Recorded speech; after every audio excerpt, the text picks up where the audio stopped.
Olá, boa tarde, queridos. A paz do Senhor Jesus. Mais uma vez nos encontramos aqui nas redes sociais para falarmos do amor de Deus, do amor de Jesus. Eu queria compartilhar uma palavra, na verdade, uma continuação da palavra de ontem sobre Elias, né? E agora a gente vai falar da parte que ele está em cima do Monte Carmelo com os profetas de Baal. Queria meditar e fazer uma breve reflexão dessa palavra com os irmãos. Gente, nós falamos ontem da autoridade de Elias, que nós precisamos ter a autoridade de Elias na nossa vida. E não a conformação dos 7.000 crentes que foram separados por Deus, mas de separados viraram conformados, porque não se manifestavam, não manifestavam a sua fé nesse mundo para destronar Baal do seu trono. Baal continuava soberano sobre o mundo espiritual de Israel, mesmo com os 7.000 que não se dobraram a Baal. Mas apareceu Elias, e a atitude de autoridade de Elias fez a diferença para destronar Baal e colocar Deus no seu devido lugar, que era regendo o povo de Israel. Amém? Então vamos fazer uma continuação hoje sobre um texto que está em 1 Reis, capítulo 18, versículo 36. Eu queria saudar todos aqueles que assistiram o vídeo de ontem. Muito obrigado pelo seu comprometimento de estar nos seguindo, nos assistindo. Eu estou postando todos os vídeos na nossa página do YouTube. Depois segue lá, Evangelista Joel Rodrigo. E também no Instagram, que também é Evangelista Joel Rodrigo. É só seguir lá, que nós vamos seguir vocês também, para nós compartilharmos aí algumas porções da Palavra de Deus e nos edificarmos e nos alimentarmos nesse tempo de crise que nós estamos vivendo. Amém? Quem achou aí? 1 Reis 18, do 36 ao 39, está escrito assim, olha só. No devido tempo, para se apresentar a oferta de manjares, aproximou-se o profeta Elias e disse, ó Senhor, Deus de Abraão, de Isaque e de Israel, fique hoje sabido que tu és Deus em Israel, e que eu sou teu servo, e que segundo a tua palavra fiz todas essas coisas. Responde-me, Senhor, responde-me, para que este povo saiba que tu, Senhor, és Deus, e que a ti fizeste retroceder o coração deles. Então caiu o fogo do Senhor e o consumiu o holocausto, e a lenha, e as pedras, e a terra, e ainda lambeu a água que estava na vala. E o Senhor, vendo todo o povo, caiu de rosto em terra. E o que vendo todo o povo, caiu de rosto em terra e disse, só o Senhor é Deus, só o Senhor é Deus. Só até aqui.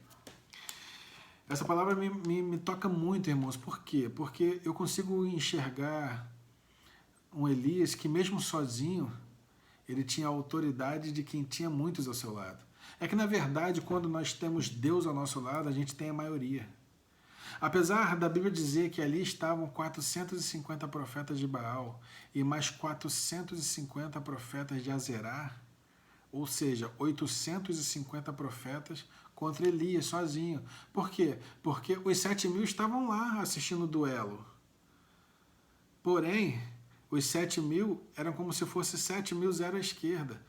7.000 conformados, deveriam estar até envergonhados do que Elias estava fazendo. Ai meu Deus, esse Elias vai envergonhar a gente estava quietinho aqui, ninguém perturbava a gente estava conformado com tudo, mas estava vivendo bem. Agora não, agora a gente vai ser perseguido por causa desse Elias. Olha só o que ele está fazendo, meu Deus. Gente, se você não tem a autoridade de Cristo na sua vida, você passa vergonha diante de Satanás. Mas quando você tem a autoridade de Cristo, você é mais do que vencedor. Isso te garante a Bíblia Sagrada, a nossa regra de fé e conduta.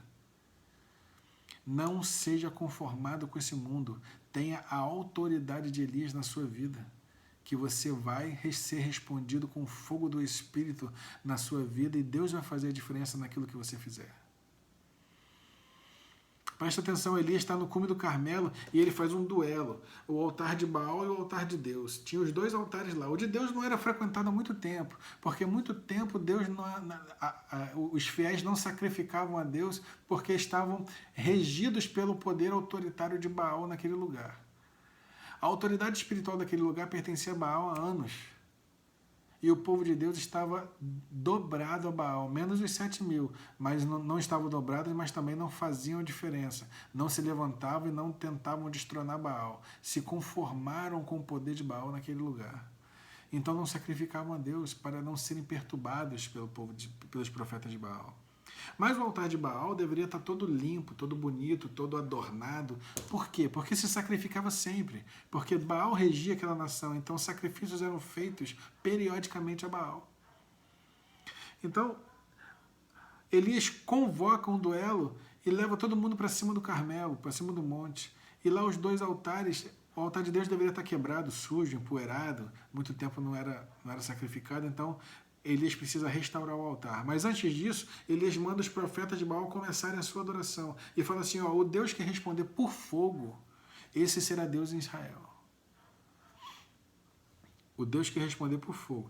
3 anos e meio de seca. Sem chuva, sem água. A necessidade do povo era água. E o duelo é o Deus que responder por fogo. Por que não fala assim, o Deus que fizer chover, esse será Deus em Israel? A necessidade era a água. É porque chover, irmãos, é algo natural. É algo que é um resultado, um processo da natureza.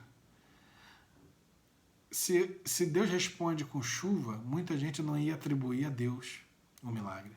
As pessoas iam atribuir à natureza. Ah, mas isso é um processo natural, poderia ter chovido ou não.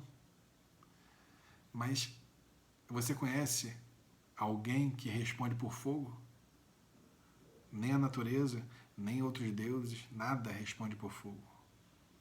Não é um processo natural. Responder por fogo é um processo sobrenatural. E sobrenatural, só Deus pode fazer. Então Elias fala, o Deus que responder por fogo, ou seja, o Deus que for soberano acima de qualquer coisa natural, o Deus que for sobrenatural, esse será Deus em Israel. Preste atenção, os profetas de Baal começam a sua adoração, começaram de manhã, foram até meio-dia, com todos os rituais, tá? É bíblico isso, está no mesmo capítulo, no início do capítulo 18. Eles começam a se cortar, a dançar mancando, a fazer tudo, a fazer todas as suas ritualidades para que a Baal respondesse por fogo. E chega num determinado momento, Elias começa a zombar. Eles começam a zombar deles, fala, vai, grita mais alto, vai. De repente ele está dormindo, de repente ele está viajando, ou está atendendo alguém, não conseguiu te ouvir. Grita mais para ver se ele responde.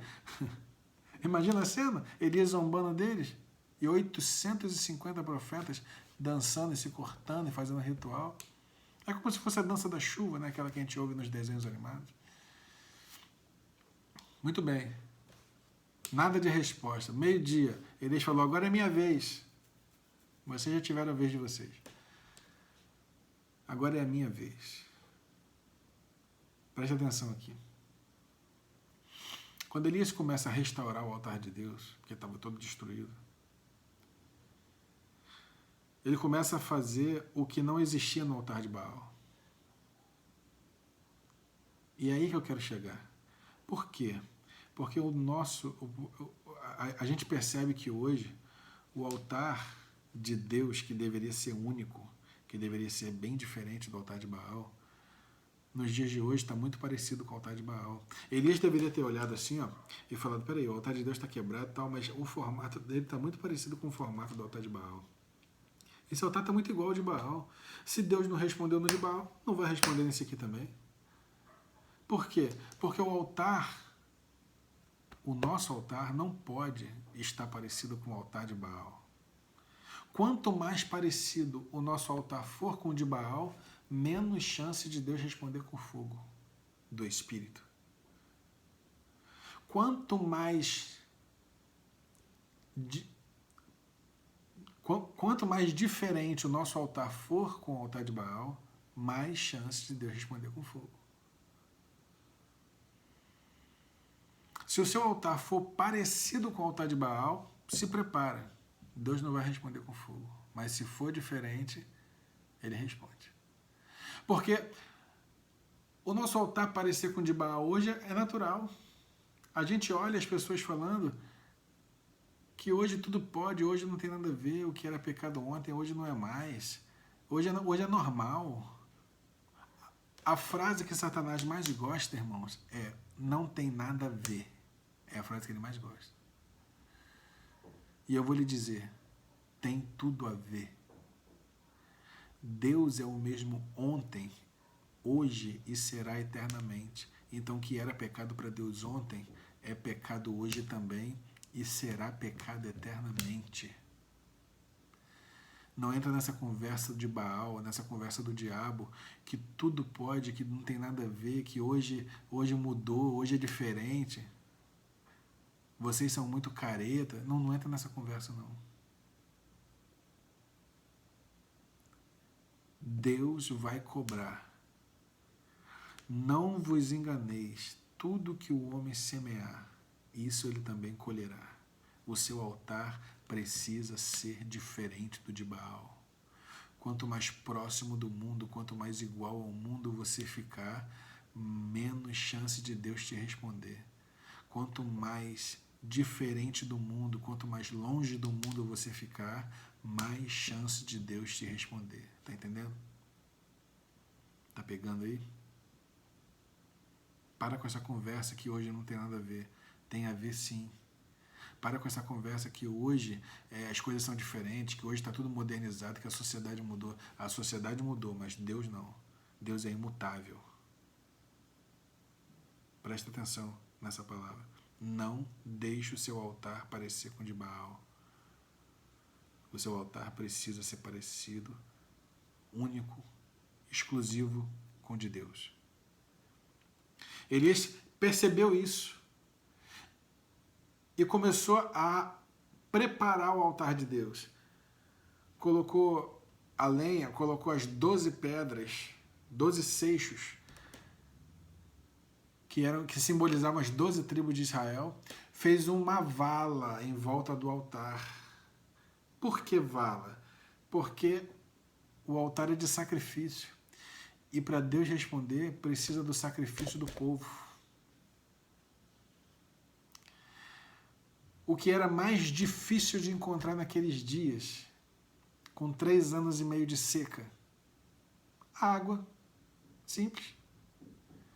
Quem tinha água naqueles dias era rico.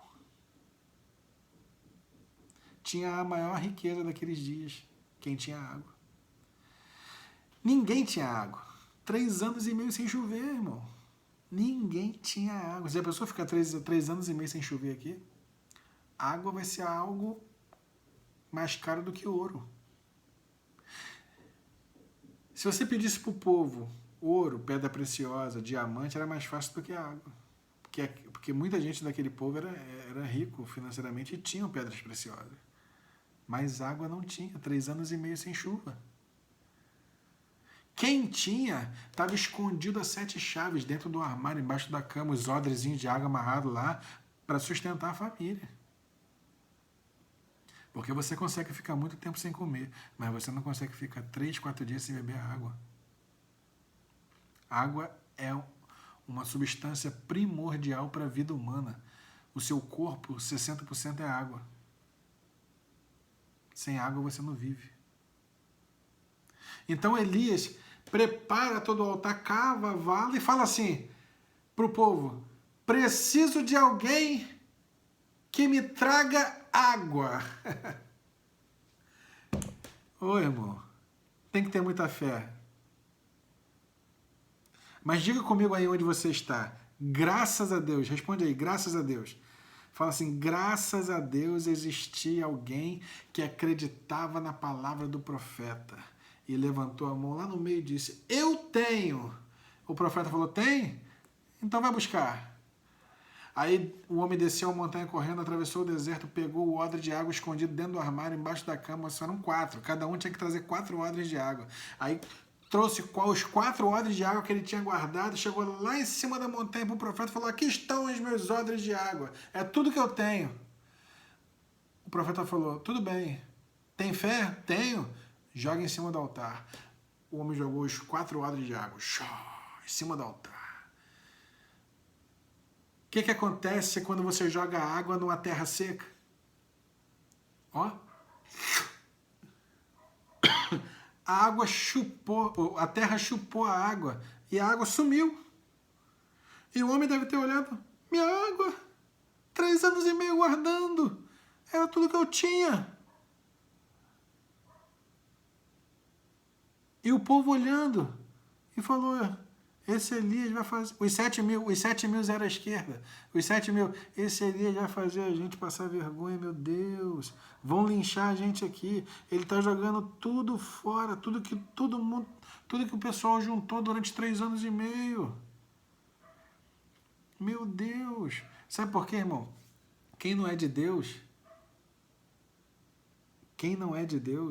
embarca nas armadilhas de Satanás. Mas quem é de Deus permanece firme na fé. Você quer ver quem é de Deus? Elias falou assim, preciso de mais alguém que me traga água. Irmão, a fé do segundo tem que ser muito maior que a do primeiro, porque a água do primeiro sumiu. E agora? Quem vai ter coragem de trazer a água? Tudo que ele tem, que ele guardou 3 anos e meio.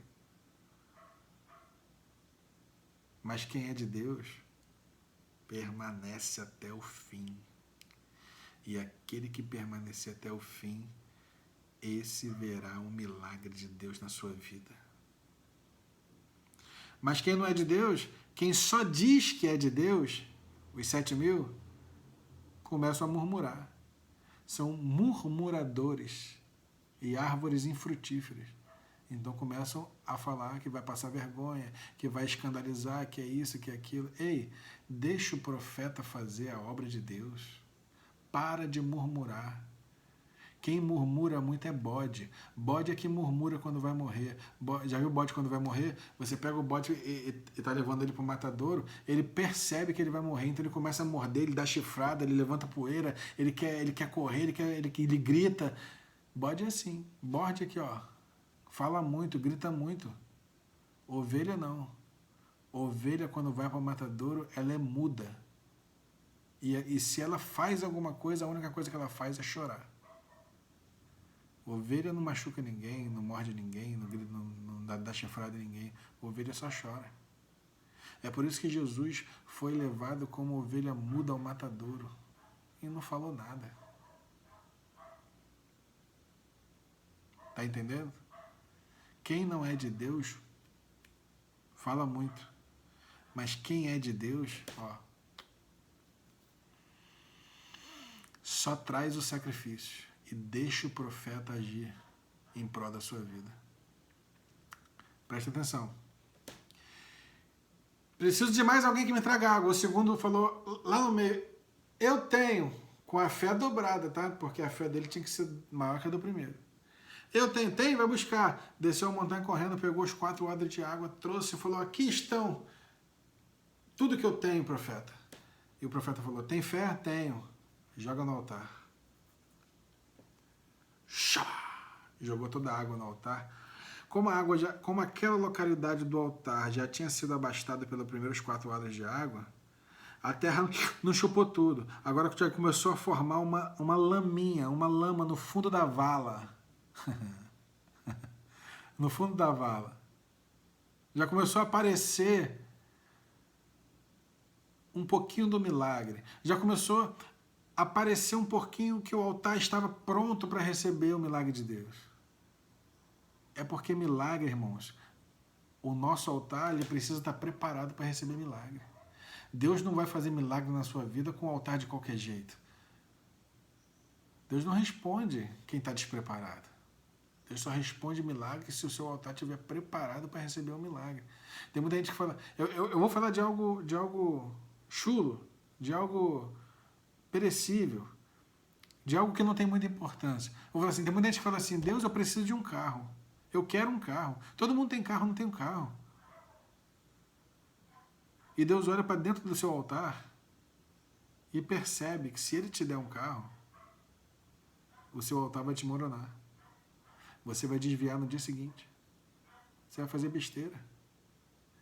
Então Ele deixa você sem o carro, que sem o carro você fica com o altar de pé. Estou falando de algo simples, um automóvel. Mas isso é em todas as áreas da sua vida. Você precisa ter o altar firme, restaurado, pronto. O altar completo para Deus realizar um milagre. Senão, ele vai realizar um milagre e você vai achar que o milagre não vem de Deus, o milagre vem de você. Você vai começar a ficar, nariz empinado, pescoço duro, vai se sentir maior que os outros, vai pisar em todo mundo. Deus não vai fazer isso. Deus só vai fazer quando ele souber que seu altar está completo, está preparado para receber o milagre que ele tem para fazer na sua vida. O seu milagre, ele já está pronto desde antes de você nascer. Quem vai dizer se você vai receber ou não, não é Deus, é você. Você que tem que provar para Deus que você está preparado para receber o milagre. Presta atenção. O segundo jogou, formou uma laminha. Elias falou, preciso de mais alguém. O terceiro que me traga os 4 odres de água para preparar o altar para o milagre. Aí, irmãos, o terceiro lá no meio levantou a mão, eu tenho, buscou. Quando buscou, ele joga no altar e jogou em cima do altar os 4 odres de água, os 3 últimos 4 odres de água. Quando jogou em cima do altar, a Bíblia é enfática em dizer que molhou o carneiro, molhou as pedras, molhou a terra, molhou a lenha e transbordou a vala que estava em volta do altar. Aí Elias olhou e viu que a vala estava transbordando do sacrifício do povo. Por quê? Porque a água era a maior necessidade do povo naqueles dias. E se alguém deu tudo que tinha na necessidade, então é o sacrifício do povo. O sacrifício do povo estava no altar. E quando o sacrifício está no altar, Deus olha de cima e fala, agora eu posso responder.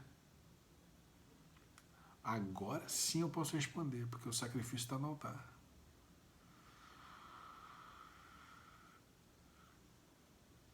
E tem gente que acha que dízimo é brincadeira, né, irmãos? Eu não gosto de falar de dízimo, mas fica para um outro dia. Mas quando você pega 10% daquilo que você ganha, você acha que você ganha dinheiro. Quem trabalha recebe no final do mês, ou quinzenalmente, ou semanalmente, dinheiro, mas você acha que é dinheiro, mas na verdade isso é o seu sangue que você gastou durante 30 dias, durante 15 dias, durante uma semana. E aí você pega parte do seu sangue e coloca no salão de beleza, pega parte do seu sangue e coloca de gasolina, no posto de gasolina, pega parte do seu sangue e coloca no supermercado. Você só não tem sangue no altar.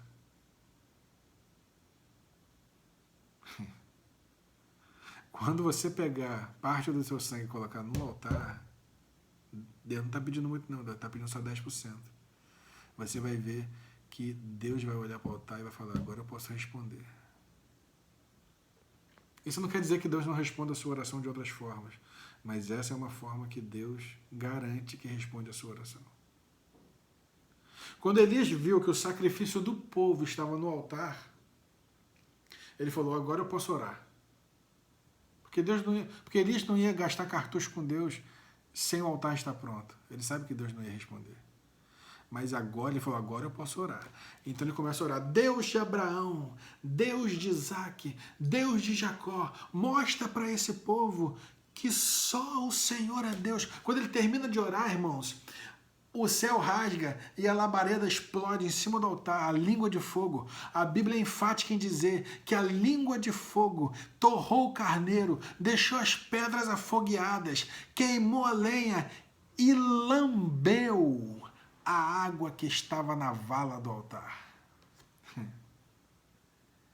Isso é muito forte. Os 450 profetas de Baal e os 400 de Astarote e o restante do povo, quando viu a língua de fogo explodir em cima do altar, todos eles se dobraram de joelhos, caíram de joelhos com o rosto no pó e começaram a dizer, só o Senhor é Deus, só o Senhor é Deus, só o Senhor é Deus. Irmãos, isso me leva a entender que qualquer um adora depois do milagre, até quem não é de Deus. Sabe o que Deus mandou fazer? Pega todos os 450 profetas de Baal e passa todos a fio de espada e mata todos eles. Ué, mas eles não estavam adorando. Mas esse é o tipo de adoração que Deus não quer. Quando você adora somente depois do milagre. Quem adora só depois do milagre é profeta de Baal. Deus está interessado nos que adoram antes do milagre. Que quando você adora antes do milagre, isso prova que você confia no Deus que você serve. Seja uma autoridade igual a Elias. Adore antes do milagre. Se você adorar antes do milagre, o milagre vai se realizar na sua vida. O milagre vai ser bênção para a sua vida. Mas se você adora depois do milagre, o milagre vai ser causa de morte para muita área da sua vida. Elias, quando mata os profetas de Baal, Elias fala assim, agora só resta uma coisa. Eu quebrar a minha própria palavra, a palavra do profeta. Porque para quebrar a palavra de um profeta, só ele mesmo ou um profeta maior. Como um profeta maior não tinha vindo ainda, que era Jesus, então só Elias poderia quebrar a profecia que ele mesmo profetizou, deixando o povo 3 anos e meio em seca, sem chuva. Então Elias vai para o cume do Carmelo, lá para o pico do monte. Por quê? Porque quem tem intimidade com Deus tem que estar acima dos outros. Tem que estar no nível maior. Lembra de Moisés? Moisés tinha um nível espiritual com Deus. Moisés estava em cima da montanha e ouvia perfeitamente o que Deus falava com ele. Entendia tudo. Mas quem estava lá embaixo, em outro nível, só ouvia trovão, trovoada e relâmpago. Quem tem intimidade e discernimento consegue ouvir a voz de Deus. Mas quem não tem, só ouve barulho. Então Elias foi para o cume do Carmelo. Por quê? Porque a intimidade dele era maior. Então ele vai para o cume do Carmelo, lá para o pico da montanha, e começa a orar para que volte a chover em Israel. E ele começa, e o moço estava com ele. O moço que acompanhava todos os profetas tinham um moço. E o moço de Elias não era diferente, estava com ele. Por que o moço andava com ele? Porque tudo que Elias precisava, que ele não podia fazer, por exemplo, ele estava ocupado, mas precisava pegar água, o moço pegava água para ele. Precisava pegar comida, o moço pegava comida para ele. Precisava levar uma mensagem para alguém, o moço levava uma mensagem por ele. Era assim que funcionava. Então Elias estava com o moço dele em cima do pico. E quando Elias começa a orar, agachado, com a cabeça entre as pernas, de cócoras, ele começa a orar e pergunta para o moço, olha para a banda do mar, porque ele não podia olhar, porque ele estava orando. Ou ele ora ou ele olha. O profeta tem o papel de orar, e o moço tem o papel de olhar o que está ao redor. Então ele ora e fala, olha para a banda do mar. O moço olhou, o que você vê? Não estou vendo nada. Está vendo nada? Olha de novo, nada. O céu deveria estar azul, né, irmão? Limpinho, sem nuvem nenhuma. O sol rachando no deserto. Olha de novo, nada. Olha de novo, nada. Olha de novo, nada. Na 7ª vez, o moço olhou e falou, peraí, mestre. Eu estou vendo uma coisa lá da banda do mar. Mas olha, eu não quero exagerar, não. É muito pequeno. Eu acho que não deve ser nada. Não deve ser nada. É muito pequeno, é do tamanho da palma da mão de um homem. Ele deve ter feito assim, ó. É do tamanho da palma da mão de um homem. Não deve ser nada. É muito pequenininho. Elias falou, você está vendo uma nuvem? Pequena? Já é suficiente. Irmãos, prestem atenção. Quem tem intimidade com Deus entende que uma coisa muito pequena pode ser suficiente para Deus realizar um milagre. Quem não tem intimidade acha que é algo que vai passar batido, que vai passar direto, acha que é algo que não vai fazer diferença. Mas quem conhece Deus sabe que o mínimo para Deus é suficiente para Ele fazer o muito. O mínimo para Deus é suficiente para Ele fazer muito. Quem não tem intimidade acha que o mínimo não serve para nada. É forte isso, né? Elias se levanta e fala, já é suficiente. Desce, emparelha os carros, avisa a Acabe que vai vir uma abundante chuva. Preste atenção. O que é a chuva? A chuva é algo que acontece no mundo natural. É um processo da natureza. Como que é a chuva? Algo que está no estado líquido, recebe o impacto do calor do sol e acontece uma vaporização, ou seja, a transformação de algo que está no estado líquido para o estado gasoso. O nome disso é vaporização.